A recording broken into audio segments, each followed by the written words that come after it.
what's going on. Just got the new furnace for melting the metal. Just set it up, preheating the crucible. They said you're supposed to heat it up to 500 degrees and then let it cool. And then it's good to go.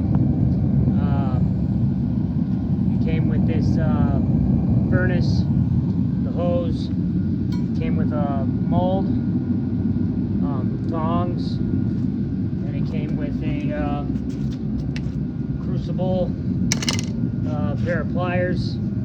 Then I got a bunch of copper, and I got a bag of extension cord copper. So, trying to figure out how to use this thing.